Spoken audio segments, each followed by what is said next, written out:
Hello, everyone. Amanda Lynn here. I want to check and make sure that this is going live. Yep. Okay. So I've had so many people reach out to me, more and more, and it's no wonder with the craziness going on in the world today. Um, but I want to talk to you today about how nutritional deficiencies contribute to food, drug, and behavioral addictions. Also, other things like ADHD, OCD, depression, anxiety disorders, and all other kinds of mental disorders and diseases. And that it's not all just in your head or simply a matter of willpower. Um, I'm going to go to the next screen and let you look at this while I continue talking for a little bit. So, as you know, I am a certified holistic nutrition practitioner and natural health practitioner, and currently working on my doctorate in natural orthopathics, which is the removal of disease through nutrition. And, there's a very small percentage of things that are truly genetic.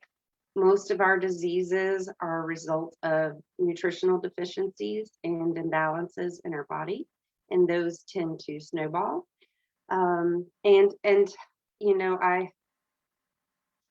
I say this very humbly. I'm very grateful. I'm very thankful that because of God, my suffering is not wasted, and He gave me the knowledge and the ability to reach out and help other people.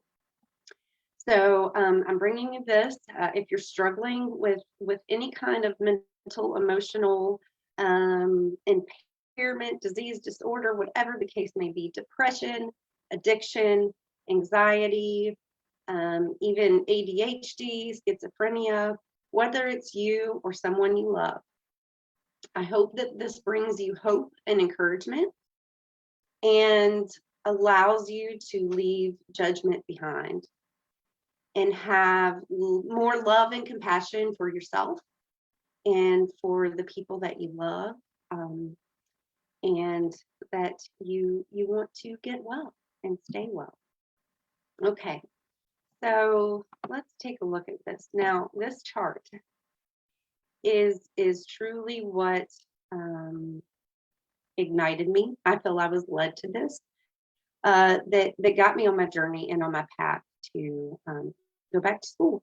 I never thought I would have the ability to do that, but God had other plans, and His are always better than mine.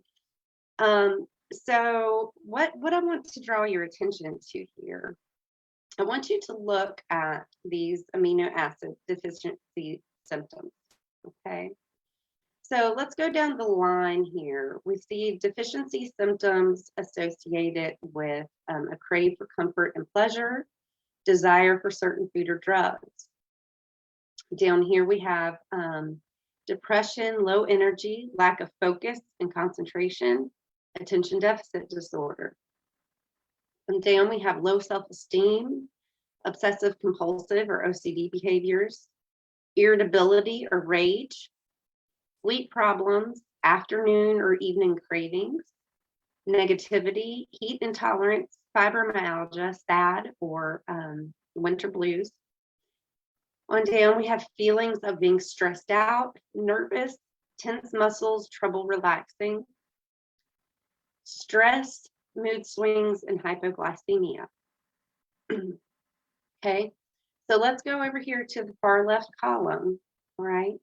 And what I want you to see is these symptoms are associated with a deficiency. These are actual neurotransmitters, but we'll see in a little bit how amino acids are actually the building blocks of neurotransmitters.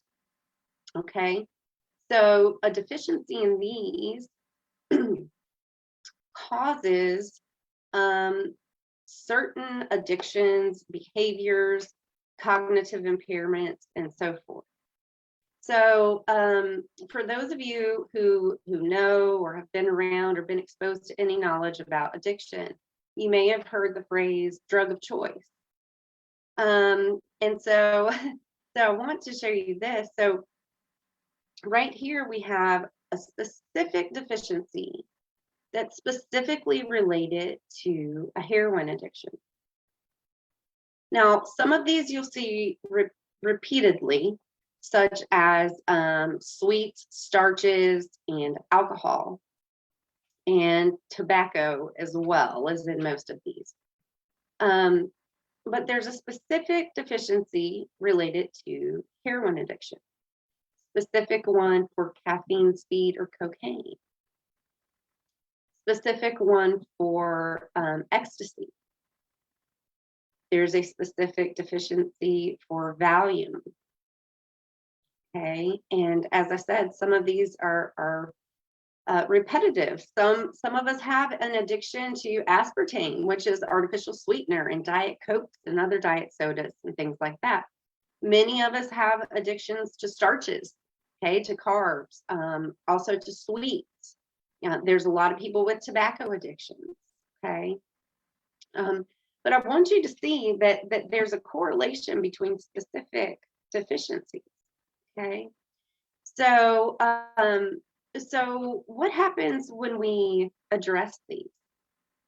Okay, so let's look at these expected behavior changes.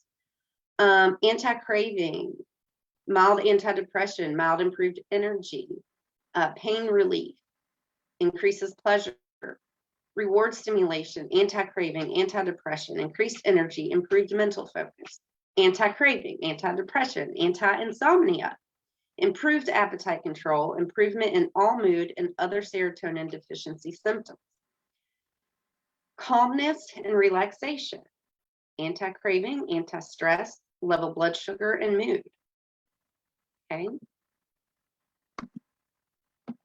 So as we go through this, I want you to keep in mind that there are people in this world that that are just struggling every day, just to get through the day, just to make ends meet, just to stay alive. They don't have the capacity nor the opportunity to gain this knowledge and information. Okay, so my hope is that in sharing this with you, like I said, in gaining some more understanding, that we have more compassion for ourselves and more compassion for other people. Because, you know, this older gentleman might not have a better cognitive capacity than this little boy. And we may look at children with more compassion and see them as more helpless. But in actuality, an older person's brain and cognitive abilities might not be functioning any better. And I think that in this day and age, we can all certainly more relate to being in a chaotic environment, doing our best to make ends meet, being confused, being locked inside, being depressed. So my hope is that we have more compassion for everyone and more understanding, and that and to understand that there are things that we don't understand. As much as we know so much more about the human body than we used to, but our bodies are so complex. God created us so wonderfully complex that we will never fully understand. Okay. But the things that I do understand, that I have knowledge of thus far, I don't want to waste time in sharing it. You know, and these are just things that I think can be very helpful for people. So, okay. So neurotransmitters, amino acids. So going back to the chart we just read, amino acids are needed in the brain to build neurons, connective tissue, and neurotransmitters. Most neurotransmitters are made from amino acids metabolized from dietary protein. Okay, so amino acids are the building blocks of protein. So amino acids are what we get when we break down protein. Okay. Then we need those amino acids to create or formulate neurotransmitters. All right.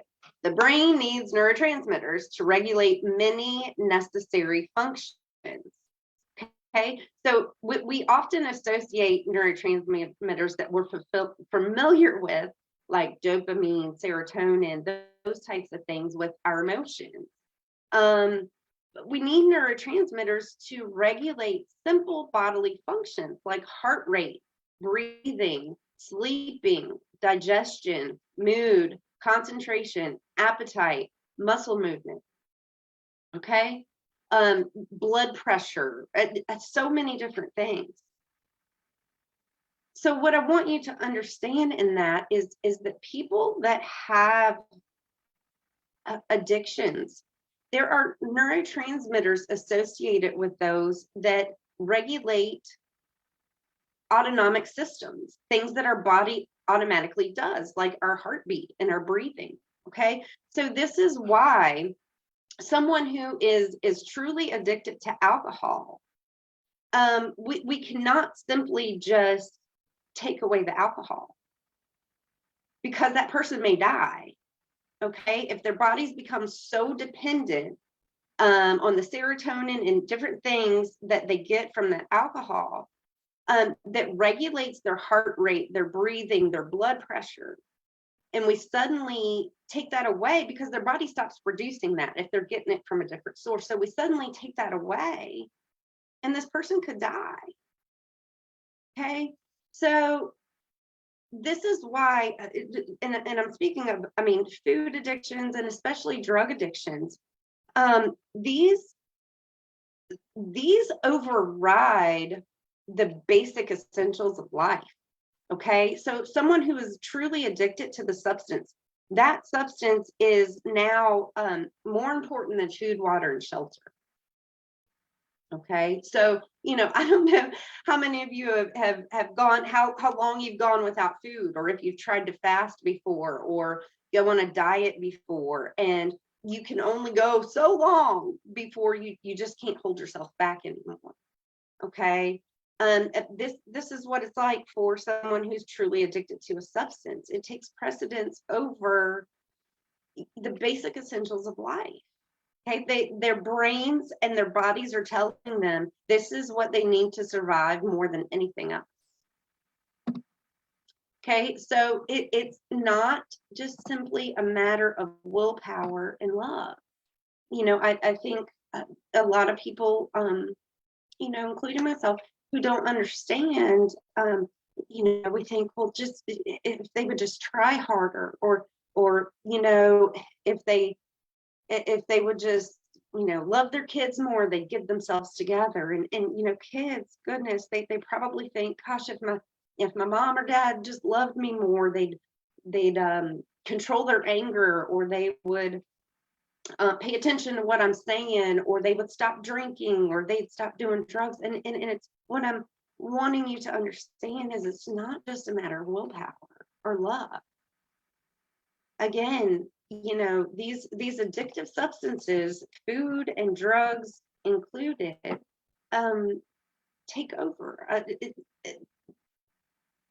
It's the top thing in our basic necessity of life for those who are addicted to certain substances. Okay, so again, neurotransmitters play a critical role in neural communication, influencing everything from involuntary movements to learning to mood. The system is complex and highly interconnected. Neurotransmitters act in specific ways, but they can also be affected by diseases, drugs, or even the actions of other chemical messengers. Okay, so we'll talk more, we'll go more in depth about that shortly. Billions of neurotransmitter molecules work constantly to keep our brains functioning, managing everything from our breathing to our heartbeat to our learning and concentration levels. They affect a variety of psychological functions such as fear, mood, pleasure, and joy. And we sometimes we have a tendency to, well, why can't that person just be more positive, or why can't that person control their anger? And it's of course we're influenced by environment and learned behaviors, but what's going on in our brain and in our body has so much to do with it. And this is just, these nutrient deficiencies are just not addressed in our common, medical assessment and in methods of dealing with these things. So that's what I want to help people to understand. Okay, so again, amino acids. We need amino acids for those neurotransmitters. Okay, so causes of amino acid deficiencies: lack of nutrients. All right. In probably a later video, part 2, we'll get into what can either help or hinder the ability for our body to break down and absorb or utilize amino acids. Another cause is lack of prebiotics and probiotics. Medications interfere with amino acids, and specifically antibiotics. And we'll talk more about that in an upcoming video as well. And trauma and stress. Okay, we'll talk more about that as well, but just to touch on that briefly, we all know that that there's a brain stomach connection. Even if we don't really think about it, we've all had the experience of butterflies in their stomach. Okay, and it's because of something that we're thinking on. We're nervous about something, and it causes this sensation in our stomach. Okay, so we know there's a mind stomach connection. We have these two brains, one up here and one in the middle. Okay, and digestion, most of our energy during the day goes towards digestion. And most of us have experienced that trauma and stress takes a great deal of energy. Trauma and stress is exhausting. And so when we need this, when we have this energy going towards trauma and stress, and we have this energy going towards digestion, there's this tug of war. Okay, and we'll talk more about that. So as far as nutrients in your diet, what helps? Okay, what helps in your diet and possible supplementation? Okay, so raw seeds and nuts. These are a good natural source of protein. Okay, these are sources of protein as humans that we are anatomically and biologically meant to eat. Okay, they are things that that we can find on the ground. If we were back in the old days, we could find some laying around on the ground, and we have the stomach and the digestive enzymes to break these down. So roasted nuts and seeds, okay. If that's how you're going to get them in, that's a step better. If you can do raw, do raw.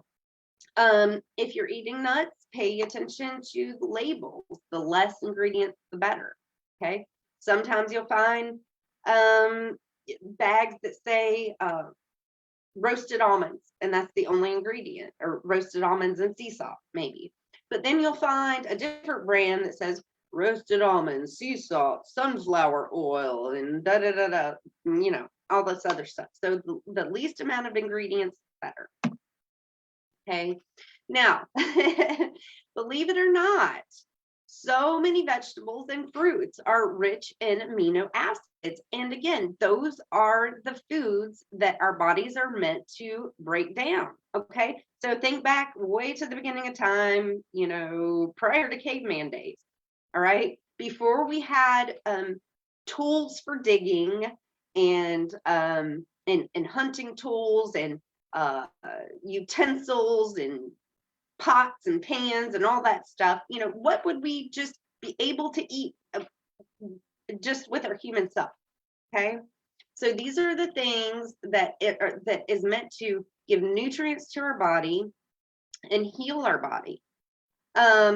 Now, if you're able to, when you eat your raw fruits and vegetables, do your best to eat them alone as a snack, not in combination with other types of food groups like starches or proteins or fats or those kinds of things, because it takes a bunch of different digestive enzymes and different rates of digestion to digest a bunch of different things together. So when we eat our fruits and vegetables alone, our body is much better able to break those down and to utilize the nutrients from those. Okay.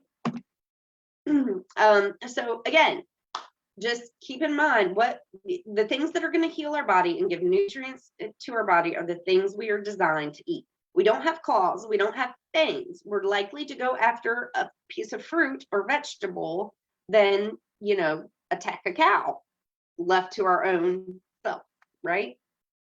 So keep that in mind. So a supplement that may help is essential amino acid supplement.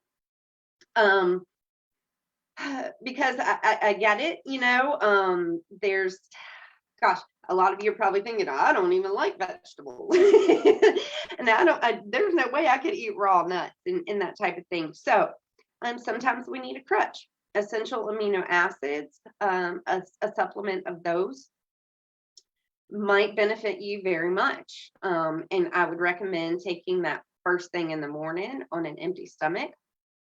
Okay, if you're on any type of medication or under doctor's care, as always, consult your doctor before starting something like that.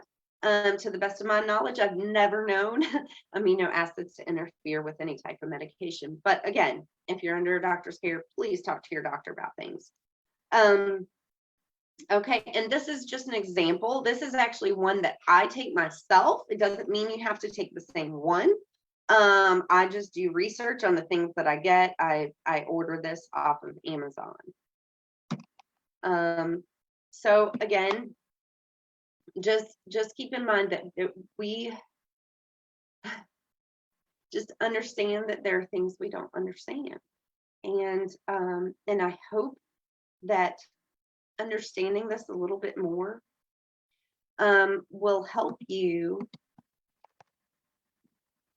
not to cast judgment on yourself, not to condemn yourself or anyone else, but to be convicted in knowing that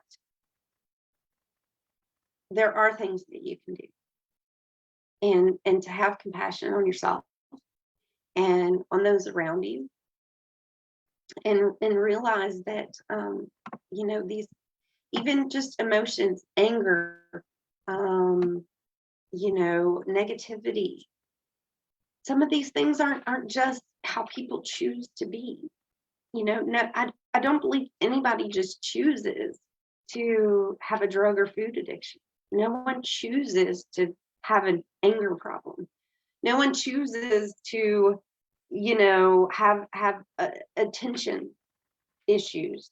I myself experienced for a long time, I couldn't read a page in a book and recall what I just read. So that's what I'm saying. Thank you, God. That's the only way I'm acquiring the knowledge that I am and able to share it with people. So I hope that this has helped you to understand, and I will, in the next video, we are going to talk about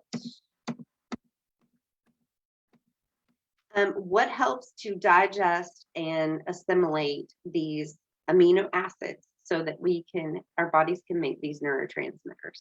Okay, so stay tuned for the next video. I'll see you then. Loves and hugs. Bye-bye.